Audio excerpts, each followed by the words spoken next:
Nowadays, it's really hard to talk about video games and not to think of famous franchises such as Mario, Zelda, GTA, God of War, Crash Bandicoot, Gears of War, Metroid, and of course, Halo.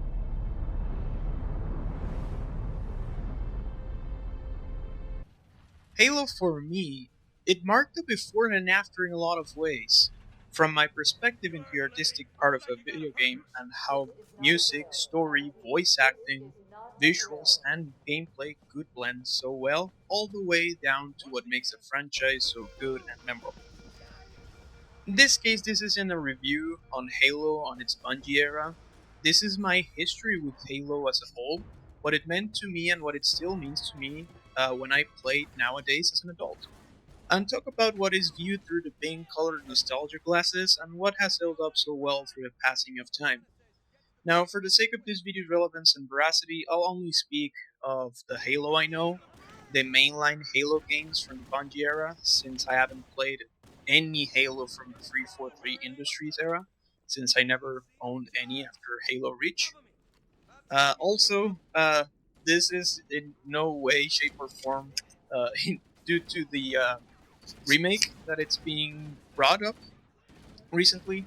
Actually, I started writing this in months ahead, so yeah, just a heads up.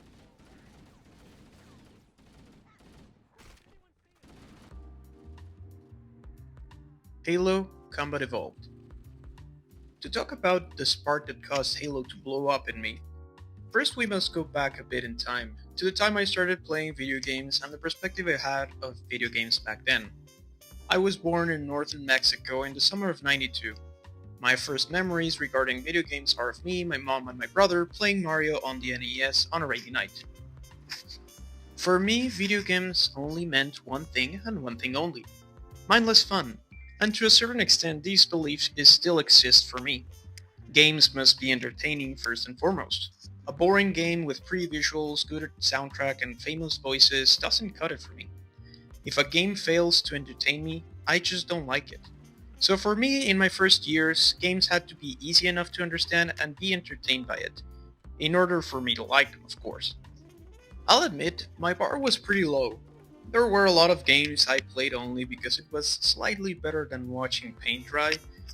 This behavior only gets reinforced by the fact that my hometown can reach very high temperatures, so going outside was out of the question during summer's afternoons. We could only go out at night, like vampires. So sometimes your better option, rather to go outside and get sunburned and maybe a heat stroke, was to play a boring game or just a slightly above average game. So fast forward to spring of 2002. I was 9 years old at the time. My parents were going out on a second honeymoon and kids weren't allowed, which is understandable. So my brother and I got to stay in the house of some relatives. We brought our N64 just in case we might get bored. We never even played the N64 during that weekend, by the way, because as soon as we got into the house of my aunt and uncle, our older cousin said we could play with his Xbox. He was a cool cousin, he always let us play his games. The games my cousin had at the time were Fusion Frenzy, Madden, and of course Halo Combat Evolved. Since my brother and I were starting to get a lot into shooters back then thanks to games like GoldenEye, Perfect Dark, and Jet Force Gemini, we said, hey look, this green dude has a gun, that's awesome! So we turned on the Xbox and inserted the disc for Halo Combat Evolved, unaware that that weekend was going to leave a mark forever for both of us, where games are seen as pre-Halo and post-Halo on my perspective. The first thing that caused an impact for me was the menu screen, and I mean the menu screen as a whole. Seeing the giant ring moving in the screen and that amazing classic song that is the Halo theme, it all just felt like going to a life-changing adventure. Unknowingly, we were actually going into one. The Gregorian-like chant in the beginning of the song, only to have a combination of drums and strings afterwards, plus that ominous ring in the background, it all screamed to me that this adventure was going to be epic, and not epic as the internet misused term in the late 2000s. I mean as in epic, a long poem narrating the heroic deeds of legendary figures. And boy, sure it was in all the sense of the word epic. So we hit the new game, and sadly, in the beginning, we weren't having fun. You see, in the beginning, we struggled since co op doesn't have a tutorial, or at least it didn't have at the original Xbox. And English isn't our native language, so we couldn't get every word the characters said. So my brother started playing the campaign in single player, played the brief tutorial, and then we figured out where we were supposed to go. So we started the co op campaign again, and yes, we weren't smart enough to figure out we must need to jump over some pipes after the guy that was supposed to guide us to the captain gets blown away. Now, if I could describe my first impressions with Halo Combat Evolved in just one simple word, or not simple, it would be overstimulation. Maybe those are two words. I don't know. There are just so many things to learn and take into account at the same time. From the new controls that weren't a standard yet at the time, the mechanics, hazards like grenades causing a chain reaction, melee combat, shields, different weapon types, the story, etc. I was getting a rush that I'm unable to describe. It was just pure bliss. That mission alone in the Pillar of Autumn did it for me to really like the game. But things were just beginning. So Halo was a very fun game, but why did it mark the idea that games were indeed art for me? Well, I would say that Halo got me feeling different things on the same game, which art is supposed to do. Make you feel something that causes a reaction in you. Halo's story and gameplay and acting and music does that for me. So you see, Halo starts with a premise that wasn't used a lot back then, or at least not that my 9-year-old brain knew of. The premise is that humanity is at a war with another race, and we are losing. Badly. Usually on games back then, with humans against hordes from outer space, the premise used to be something like, we're at a stalemate and we need you to move the balance in our favor, or the war just started and it's up to you to end it. In Halo Combat Evolved, the story has years of progress at this point. We are launched in the middle of it, not on the early days of the war, and humanity sure as heck ain't winning here. Humanity is losing by a big margin against a conglomerate of alien species that fall under zealotry known as the Covenant. It's pretty much like Warhammer 40k but reversed. That premise alone made me feel hopelessness. We are losing. We run away from our enemies because we are outnumbered and outgunned. At this point I wonder, what is the point of keeping up the fight? They will eventually find Earth, and we all know it. But just after the intro cutscene, we meet the dynamic duo that are John Sierra 117, also known as Master Chief, and of course, our favorite AI, Cortana. And with these guys I get a sense of hope. A super soldier capable of making a stand against the Covenant. Maybe we do have a shot in all of this. And under the command of Captain Keyes and his formidable crew, I'm pretty sure we will make it through. Now, in the following missions, that idea is pretty much held up. It feels more like a military operation. And in those missions, I get the feeling that we can turn this around while fighting on the grounds of the giant ring we just crash landed on. And we hope to use it as a weapon against the Covenant and save humanity. But then, it happens. The biggest twist my 9-year-old brain could process at the time. And I'm talking about the mission 343 Guilty Spark. This mission changes the pace and setting not just a little bit. We're no longer fighting in ships, fields, hills, beaches, or ancient alien facilities. We're in this very dark swamp. The intro cutscene displays a group of grunts and jackals seemingly scared running away from something. We arrive looking for the Captain Keyes and his team, because we haven't heard from them in around, 12 hours ago. And as we go through the swamp, we meet little to pretty much no resistance from the Covenant. We can hear radio static, and the soundtrack is just pretty much sounds of the local fauna in this dark place. The fog also doesn't allow us to see very far away, but we can see sometimes shadowy figures in the distance. You can shoot these figures, and they will fall to the ground. But a few seconds later, they get back up and run away. After just a brief stroll in the swamp and fighting some small resistance from the Covenant, we come across an ancient structure. and from that structure, we see members of the Covenant running away from gunshots and explosions. So we assume it's the Captain Keyes' team that it's firing on the Covenant. So we try to go after them, and inside this place, this ancient structure, we find extremely messy rooms. Hallways with Covenant bodies whose insides are painting the walls. Barricades in the entrance of rooms, and of course a paranoid Marine that shoots you on sight. This Marine screams what you would think is just nonsense. Stay back! Stay back! You're not turning me into one of those things! I'll blow your brains out! Get away from me! Ah! Ah! Don't touch me, you freaks! I won't be like you, I'll die first! Find your own hiding place, the monsters are everywhere! Play dead! That's what I did! Play dead! They took the live ones. Oh god, I can still hear them. Monsters! Ah! Ah! Ah! And the first time my brother and I met him, well, we let him live. We didn't want to shoot him. The other runs, I've come across him. I've never taken that option, since now I know what can happen to him. Up to this point, Halo is shifting. It's no longer just about having some pew-pew against some aliens for the sake of humanity. There is something more profound to all of this. Something scary. And at that moment, I was feeling uneasy. I was scared to find out what was truly going on. And then we find out the cutscene. The cutscene I'm talking about starts with Master Chief attempting to open a door. The soundtrack in the scene, it's eerie with the use of strings, and weird fleshy sounds stalk the scene behind Master Chief. This makes him a bit jumpy.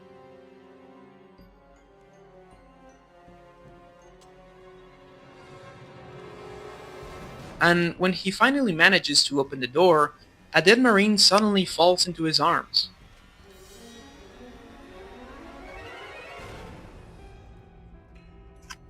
Inside the room that we just opened the door to, there are only trails of blood inside, and at the center there is a helmet.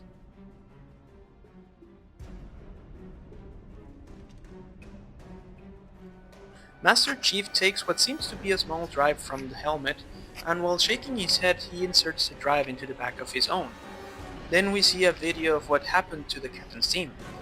This video starts with Marines talking dumb things regarding music, that for them is very old, which it's our modern music, before landing with this funny attitude before the mission begins. You always have to listen to this old stuff, Sarge. Watch your mouth, son. This stuff is your history. It should remind you grunts what we're fighting to protect. Hey, if the Covenant want to wipe out this particular part of my history, that's fine by me. Yeah, better it than us. You ask them real nice next time you see them dissenting. I'm sure they'll be happy to oblige. Then we go fast forward to the team getting into the facility and the team finding a very clear reference to the movie Alien, where we can see an elite laying down and with his chest open, and as described by one of the team members, Something scrambled the insides. finally, the last scene where the team enters the room we just got in, and before the team could find anything else, they get an emergency transmission that an outside team from the UNSC is met with heavy resistance, and it doesn't seem to be the Covenant. That feeling about something. Sarge, can you hear me?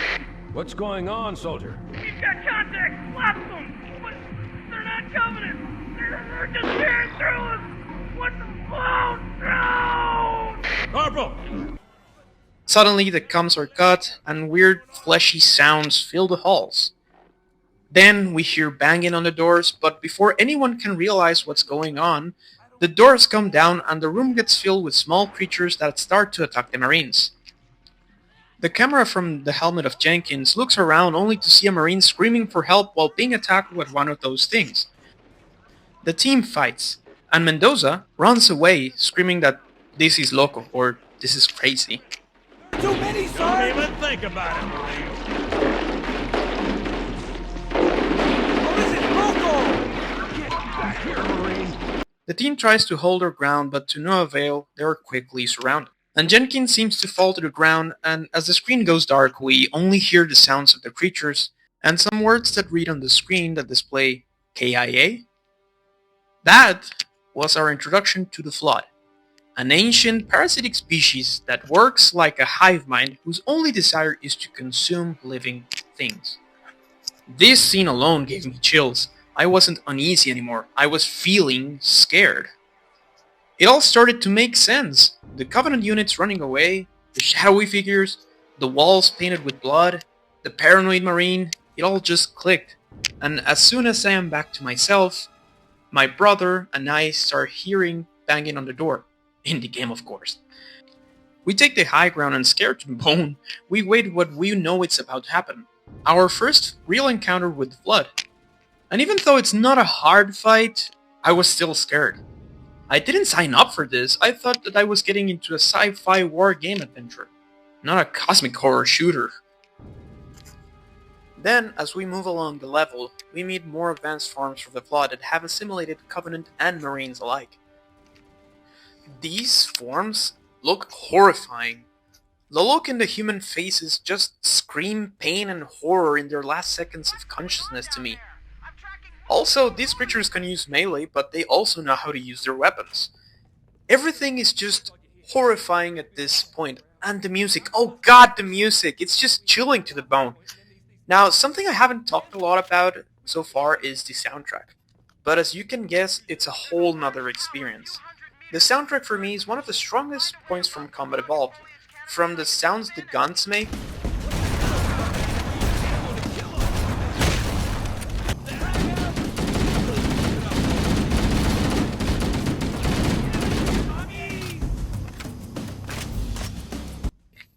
the explosions, the melee punches,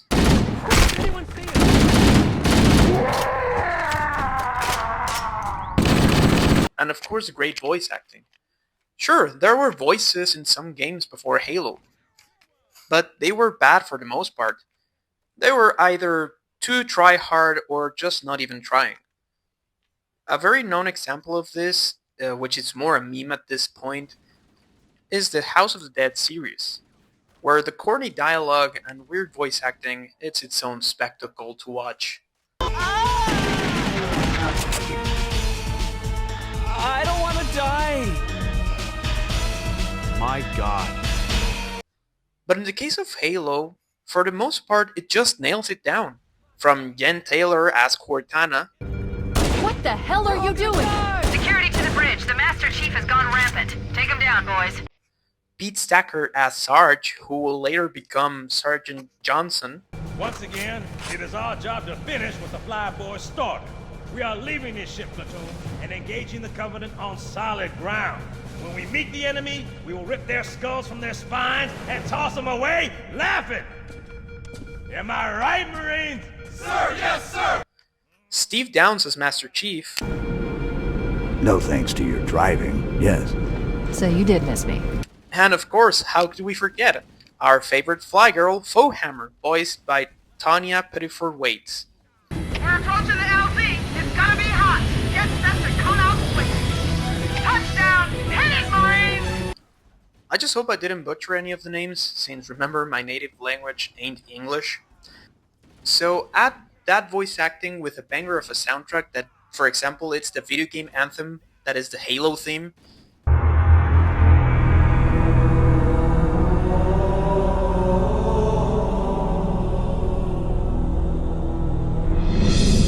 The adventure-filled song that it's Perilous Journey.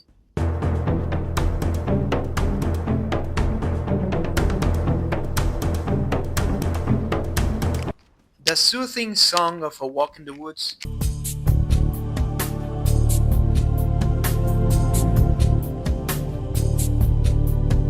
And the scary masterpiece that is Devils, Monsters.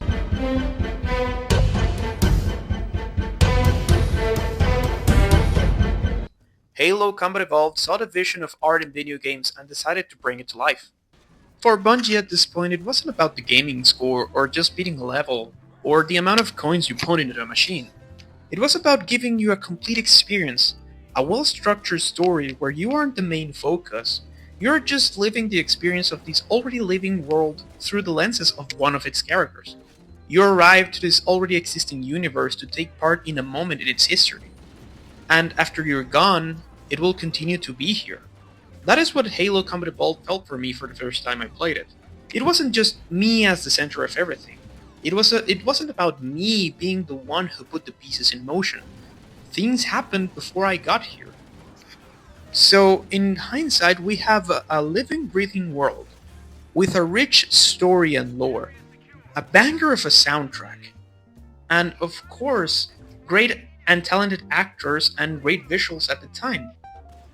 And also, this game took advantage of pretty much everything the Xbox controller and the console could offer at the time, or at least a good bunch of it. So in the end, you had this masterpiece of a game that is Combat Evolved.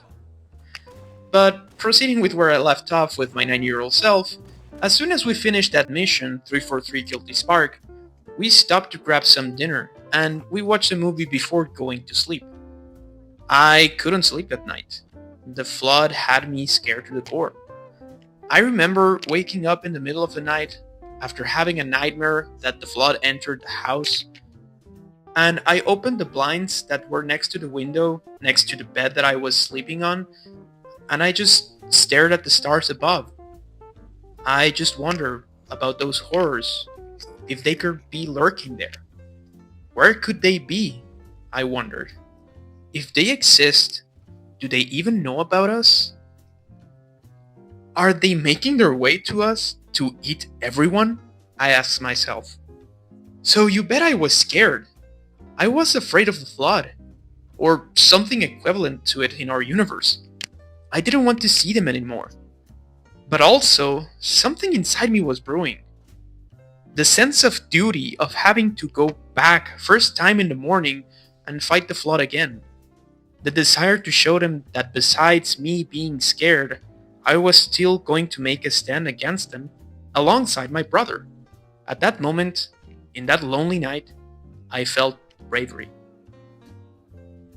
So, as the weekend resumes, me and my brother go through the rest of the missions, and we get to understand that we can use the rings to stop the flood, and with the help of the monitor 343 Guilty Spark, we will make sure that we use it and save humanity.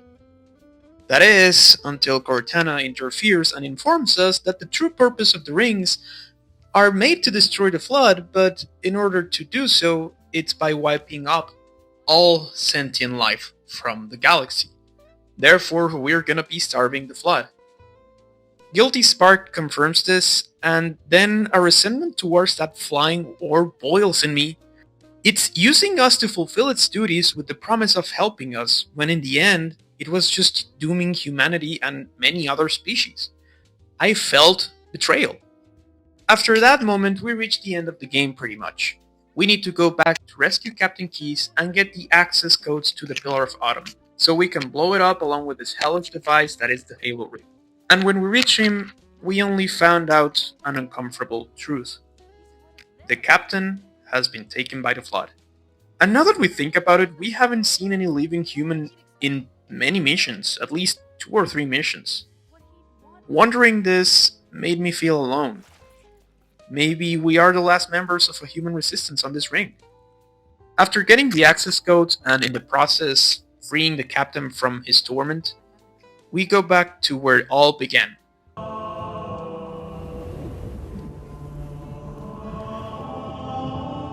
The Pillar of Autumn, for just one last mission, to blow it up and end the horrors we've seen in here. Once we get inside, we notice that the hallways of the ship are dark and lonely. The remnants of the might of humanity, that is this vessel, is ravaged and displayed in such decadence, and it always brings a feeling of nostalgia to me. To see something that was so glorious fall and be abandoned and destroyed made me feel a bit sad. In the end, we set the self-destruct sequence by destabilizing the ship's fusion reactor. And then we make our way to our pickup point where Echo 419, also known as Foehammer, will take us off this place and we will escape. But while waiting for Foehammer, we see Foehammer being chased by 2 Banshees. An explosion erupts from the Pelican and Foehammer starts to lose altitude. In the meantime, through the comms, Foehammer is panicking and say that she can't hold the Pelican. It's losing control, and that's the last thing we see from Echo 419. This Pelican losing altitude while flames and smoke come out of it. We know she won't make it. Then I truly realized that I was alone. The rest of this level is an action-packed escape in the Warthog we are driving. When we reach a longsword fighter docked in the launch bay, the cutscene plays out, Master Chief gets into the ship, takes off, and the Pillar of Autumn blows up, causing the wreckage of the Halo facility. After all is silent, we discover that most likely we are the only ones who made it out alive. And this is just the beginning. After that, I felt a sense of relief, but at the same time, I felt that we couldn't save anyone else. I felt bad. We won, but at what cost? All of these feelings were a lot for my 9-year-old self at the time, and that's pretty much why I loved Halo Combat Evolved as a gaming experience, and I still do. Halo, at least the Bungie era, for me it's filled with feelings of some sort of another, and that's why I consider it to be a masterpiece.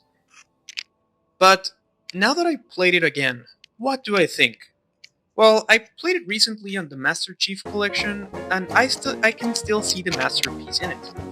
I know some things might feel a bit outdated, like the relatively slow movement, or the sometimes tanky combat compared to more fluent shooting mechanics we are used to nowadays. But Combat Evolved still holds up today as a great game.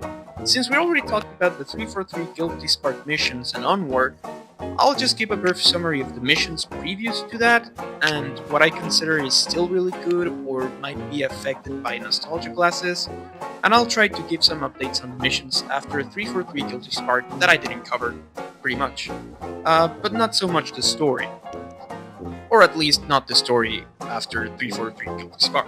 So the game starts with the Captain Keyes and Cortana talking about how come the Covenant arrived before the Pillar of Autumn did to their destination. Cortana mentions that the highly advanced technology the Covenant have is the reason for that. Later in other games, it's mentioned that the Covenant found the rings before we arrived there, so that's the reason why they were there first. Due to the situation that they are in, that we are surrounded by Covenant ships, the Captain puts the whole crew on alert, and has the Master Chief be woken up. We get a speech by Sarge that is very reminiscent to Apone's speech in the movie Aliens in some ways in my opinion, and before we know it, after that ends, the game starts. The Pillar of Autumn mission is really cool for me, and it still is one of the best introductory missions of all time, at least for me. It doesn't have long and tedious tutorials that freeze the gameplay in order to explain something. Well, at least except for the exact beginning of the game. But to be fair, that tutorial is more like you getting updated on what the mechanics are and establish the controls. Because back in the day, inverted aim was the norm. But at the time that Combat Evolved came out, this was starting to change. But the rest of the mechanics are taught by pretty much mere design of the level. You learn that there might be more pathways in some missions, that there might be secrets like shield overcharges in some room that you might explore. Even you can learn that a melee attack on the back is a one-shot for some enemies. Even though some mechanics that appear during the game are pretty much one time only. Like for example in this mission, opening doors with melee is thought early in the mission. But this is real, you only open this exact door with melee in the whole game. And it's just during the introductory mission. The other thing is the use of night vision for the sniper rifle. There's only one mission where the sniper rifle is used in the night, and that is Truth and Reconciliation. There is no real reason for you to use the night vision on any other missions that you have the sniper rifle. But going back to the Pillar of Autumn mission, during this mission I can still feel the overstimulation that causes the first time I played it. Gunshots, plasma shots, explosions everywhere, and you're just running for a brief moment without any weapon in hand. All this while making your way to the Captain. Once you reach the Captain Keyes, he explains why Chief must take Cortana. Because she has valuable information, weapons, comms, Earth, whatever. In the meantime, we try to make our escape. The captain will try to land the Pillar of Autumn on the ring structure we just arrived at. But before I proceed, there is something I just want to talk about. Something that didn't make sense to me, and it still doesn't, is that Cortana mentions in a very snarky way after Chief sees Cortana, she says, "So you did miss me." Which is a bit odd since Combat Evolved takes place just moments after Halo Reach events, and we know that Noble Team was the one that made sure to get Cortana into the Autumn. Also, I've seen Reddit posts that talk about this whole game taking place in just like 2 weeks, from Reach last events all the way to the destruction of the ring. So it's a bit weird that we have this interaction, like if they were long lost friends. And I'm no lore expert or anything, but that's the very short time to get acquainted with someone. So please, if I'm missing something here, just let me know down in the comments. Okay, so moving on. Chief puts Cortana in his helmet, and now we can hear her in our own head. Just like that Black Mirror episode. Neat. We fought our way through the halls of the Pillar of Autumn, and eventually we reach a life pod that will take us to the ring. Just as we get into the pod, a Marine falls to the ground, shaking and scared, thinking this is the end. But Chief takes him and carries him inside the pod, and now we're out of the Autumn. As we are launching the pod, the team looks outside the window to the foreign ring-like structure ahead, and Chief is doing some PG-18 things to the ship here. We see that Keyes didn't follow Cortana's instruction on allowing the ship to keep on evasive maneuvers and take manual control until it was ready to land.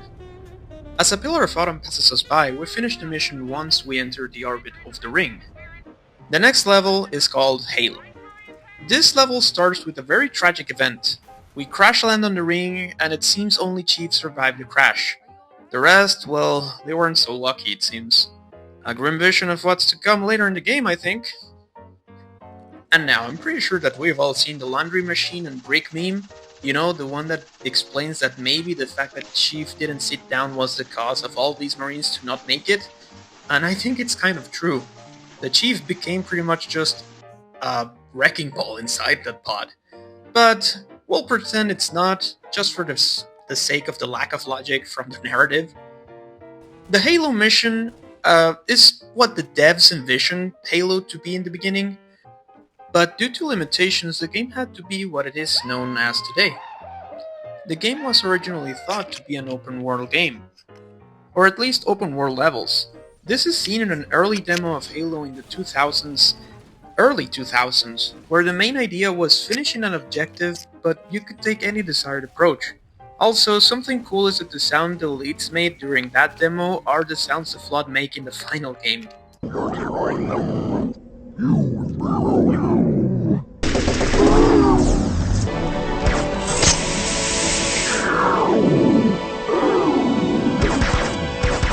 So Halo is pretty much a mission that consists of finding Marines, helping them out and extracting them to wherever base camp might be. I always find it funny how when Marines see you, they point at you in awe. You know, it kind of reminds me of the Soyjak meme, like, "Oh hello, Spartan." The big characteristic of this level is the big map and your main method of transport being the Warthog, where you'll be driving from one point to the other and helping the Marines in that set point. Also, this is the first mission where you can see the ring extending all the way upwards. This has and always will be an amazing sight to behold. Looking up to what you think is the sky only to see the ring extending all the way, and seeing the difference between day-night cycle. Like if you're in a mission where it's day and you look upwards, you will see the night cycle in the other side. It was amazing 20 years ago, and it's still very amazing today. Regardless of the Master Chief Collection's graphics or the old graphics, it still looks great. So continuing with the mission, we have 3 life pods we must reach before the Covenant, and we can take it in the desired order we want. Nothing will happen if we take it in any specific order or another. The outcome can be the same. Either you extract someone or you don't. In this level, we are also introduced to the Needler weapon and the Jackals as a new enemy variant. These guys always have been a pain due to their shields, but they're technically weak, they don't stand taking a lot of damage, and they go down in a brief amount of shots. During this mission, we also find out the captain could land the Autumn, but Cortana overhears in the Covenant communications that he was captured and taken to the Truth and Reconciliation ship. So we extract the last team of Marines, depending if anyone survived or not, and we're taken out to their next mission, the Truth and Reconciliation.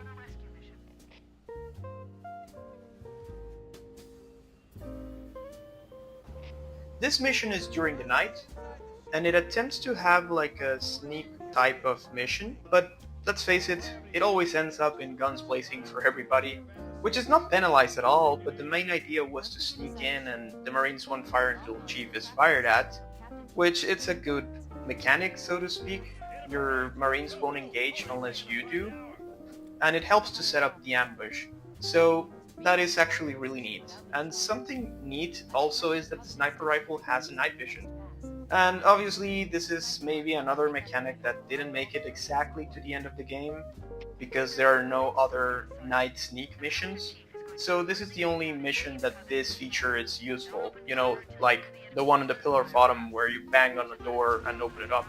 In order to board the ship, we must reach the gravity leap to get inside the Truth and Reconciliation ship. So we need to fight our way all the way to the lift, and we must fight the hordes of enemies that come from the ship before we enter the ship. And during this wave-like fighting moment, we find another enemies. We're introduced to the Hunters. These are large creatures with a shield and explosive weapons, and even with their large size, they can move kind of fast during melee combat. This seems to be imposing, but every seasoned veteran that plays Combat Evolved knows their true weakness. A magnum shot in the back. This is a one-shot for them, making them technically the easiest enemy to beat in the whole game, regardless of their firepower and the fact that they have a shield, and it's really hard to hit their faces.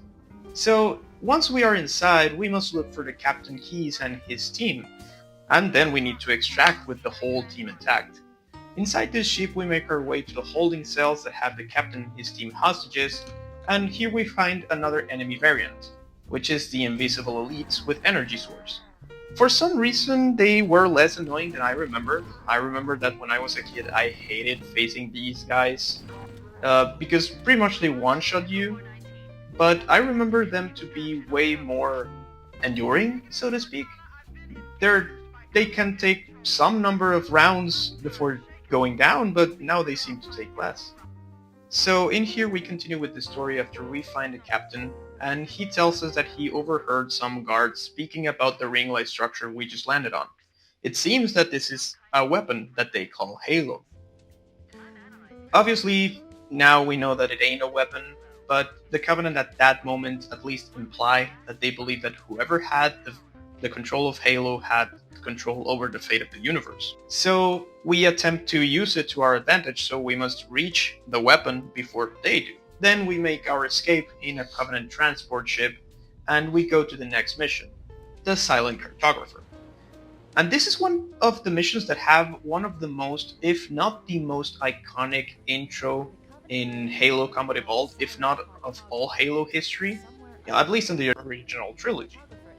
The intro is an assault on the beach of an island where it's supposed to have the map on how to access the control room. And right now, as I'm recording this, the remake has been announced, and the intro for this mission was the part that was used for the trailer. So that's how iconic this intro really is. But as for the mission, I won't lie. This mission is a mixed bag for me. The initial assault is really cool, and I always like missions that have like a cool vehicle on foot dynamic, that there's some balance there from time to time. But this mission for me has a lot of backtracking. It's not horrible by any means, but it's just annoying. At least when I was a kid, I had a hard time figuring out where to go next, and as an adult, I kinda remember where I had to go. But it's just consuming time for the sake of consuming time of the player. Besides this, the mission is very short story-wise. We find the location of the control room, and now we must go underground to find the control room. The next mission is Assault on the Control Room, and this mission is kind of fun. It mixes open areas with claustrophobic environments inside the foreign structures. But also this mission is where you use the Scorpion tank for the first time, and I must say it's the worst version of the Scorpion tank there is in the whole trilogy for me. First, there is no omnidirectional movement, only going forward and backward. And I wouldn't mind this if it wasn't that the Ghost has omnidirectional movement, where you can strafe left and right, but with the Scorpion tank you can't do this. You can do it in Halo 2 and 3 and so on, but not on Halo Combat Evolved. Second, the coaxial machine gun is very, very, very inaccurate. Even up close. Honestly, I didn't remember it to be this inaccurate at all. But playing it now as an adult, I come to the realization that it's just horrible to use a machine gun. Because regardless if it's up close or far away, the weapon is extremely inaccurate. I can't hit anything. It takes me way longer just to take out one grunt than it would take me to just get out of the tank and shoot at him myself with my weapons.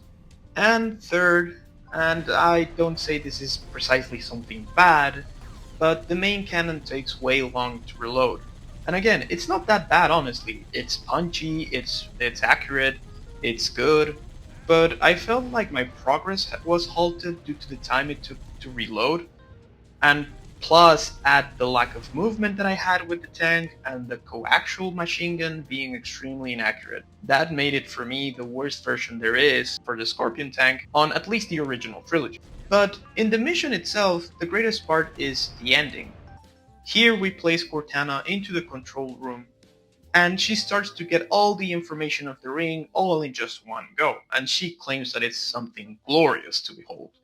And as she's figuring out the details, she starts to kinda explain us what's going on, and eventually she finds out horrible visions of why this ring was built in the first place. And by now we know it's because of the flood, but in this situation this scene is not amazing now, years later, because of the flood. It's about the delivery from the actors and the animations. The way Cortana gets scared of what the Covenant found out, the fact that the Captain Keyes is about to go directly into a trap and we must stop him, the surprise in Chief's voice, it all still just gives me the chills.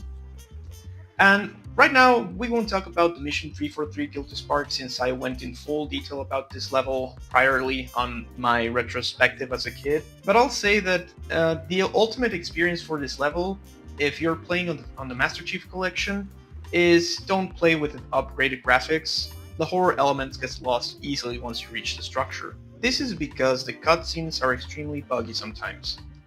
Either the characters can't pop in or out of the screen during the cutscenes, or they move oddly inside vehicles like the Pelican, how it happens in the cutscene for the Flood. Also, there's the blood details that are a bit less intense in the upgraded version. The blood in the OG is honestly more detailed, well not detailed, but it's more vivid, it has more vivid colors, making it not blend in with the background. And honestly, I say that the elevator scene with the walls covered in blood is just incredible in the original. Whereas in the upgraded version, the blood is not that noticeable due to the type of colors that they used or the intensity for the colors. So after we beat the 343 Guilty Spark mission, we come across a library level. And boy, let me tell you, it was annoying back then, and it's still very, very, very annoying to this precise day. Story-wise, it's not something to write home about. We are here just to retrieve the index and activate the ring. Nothing more happens. This mission is just running in similar hallways for 3 or 4 floors, fighting wave after wave after wave of the flood until we reach the index. The only good thing in this mission, well, something that was carried from the previous mission, is the shotgun is clearly present in these missions, so this makes taking out the flood way easier. So we take the index and now we teleport to the control room where we start the 2 Betrayals mission. 2 Betrayals is where the monitor tells you the truth. The rings wipe out sentient life in 25,000 light years of distance. There's nothing more to say about this except here you're required to use the Banshee, and I guess it's okay. It's nothing to write home about, honestly, but since on Combat Evolved you can't get hijacked, you can pretty much just run over your enemies without any issue of getting close. Except if they throw a grenade at you, of course.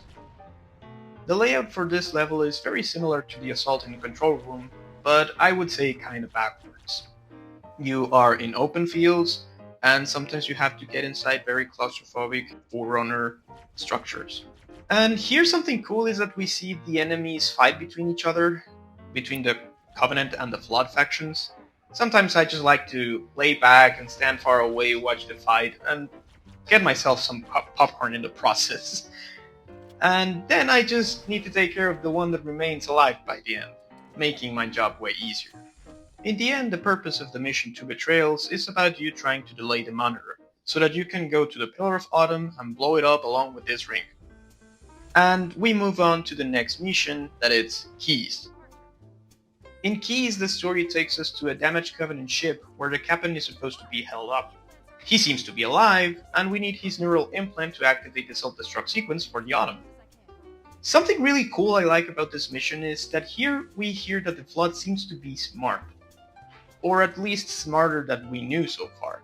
Since the cruiser we teleport to is heavily damaged and the Covenant want to neutralize the Flood forces in the cruiser, repair the ship, and take it out of the ring, this is because the Flood seemingly want to repair the cruiser in order to escape Halo and consume other beings outside. I didn't know this as a kid, but again, English ain't my mother tongue, and I thought the smart Flood was something they came up with Halo 2 just to have the Flood appear again in the rest of the trilogy, but here it seems that they planted the seed of what the Flood was capable of, which is something really cool that I didn't notice back then. Eventually, we reach the Captain Keys, and to our surprise, he has been consumed by the Flood. So we forcefully take the implant, take a Banshee, and make our way to the Pillar of Autumn. Now, before I continue to the last mission that is the Maw, I want to make a brief pause here just to say how much I love the Flood again in Combat Evolved. I personally think that Halo 3's Flood is the best version of the Flood there is, but Combat Evolved is the scariest version of the Flood. It's the most repulsive, the one that moves weird, flailing their arms while running at you, the ones that feel like a never-ending wave of enemies, not just something that you take out in a section to move to the other. Also, I know that there is a bias from my childhood experience towards that idea, but now that I play the original trilogy, I find them to be genuinely scary, unlike Halo 2's annoying version, or Halo 3's hive mind lifeform. So moving on, the next mission is the Maw. Here is where we set the ship up to blow with this ring. I'm not gonna lie, I still love the Warthog run, but the rest of the mission can be tedious at times. I mean, it is cool, the ambience of the wreckage, and I love to see the different factions fighting each other and the different enemy types that show up in this mission, but it's just that it becomes extremely difficult for no apparent reason.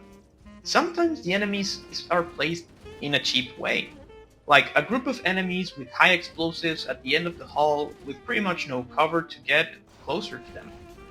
Or a Flood burster just next to a door or at the bottom of a stairwell. This is just becoming cheap shots to the player. Outside of that, there is a very, very cool thing. It's a small detail that I really loved as a kid and I still love to this day. There is an armory in this level where you can get a rocket launcher, grenades, and obviously other weapons. But in this armory, some invisible Flood will appear. That scared the living crap out of me when I was a kid, and it still feels a bit creepy to this day. To be in the armory, seeing the door at the end of the room open wide on its own, and only hearing the footsteps of the Flood but not being able to see them, that was extremely, extremely cool, and it is extremely cool to this day. This only adds more layers of horror to the Flood on Combat Evolved. And yes, eventually we reached the Warthog run. And for some reason I remember it to be longer when I was a kid, but all I can say is that it still feels very, very epic. All the explosions around you, the last run to the ship while everyone is shooting at you. It's just a great piece of art.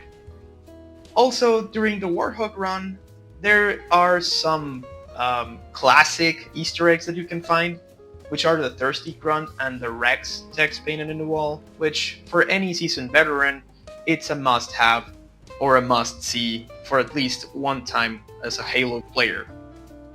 So in the end, we reach the longsword, we escape, and we blow up the ring.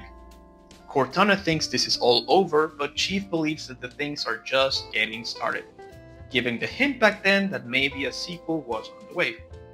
Which it's obvious for us nowadays that there was a sequel on the way. And with that, we reach the end of the game. And what can I say? Well, I still think there's a masterpiece in this game. It had great ideas that landed very well. Some others had to be cut, some others were never used again. Only once. And this game started a worldwide phenomenon. Some things indeed got a bit old with time, like driving certain vehicles or the use of certain weapons. But unlike many other games, the passing of time hasn't ruined the experience for me at all as it is today. I can still enjoy Halo Combat Evolved from beginning to end, either in the OG version or on the upgraded version in the Master Chief Collection. Now, one thing I forgot to mention is how Halo changed my perception of difficulty levels on a game.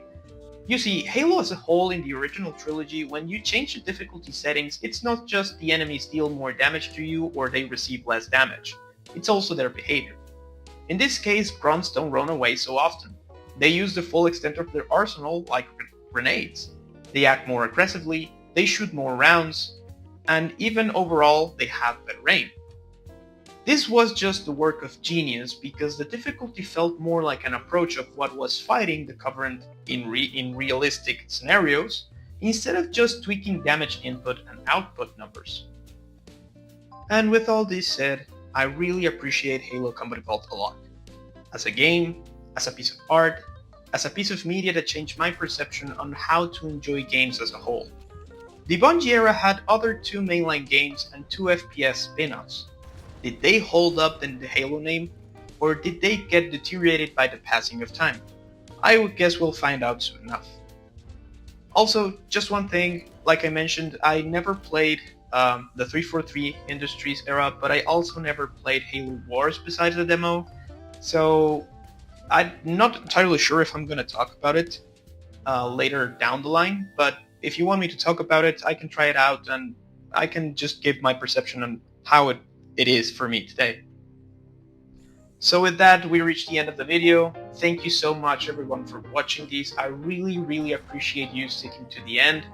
I decided to make this my history with Halo video in parts because it is very long as is at the moment. And I started to write this script for this YouTube project since around August 2025. And currently, as I'm recording this, is mid to late November.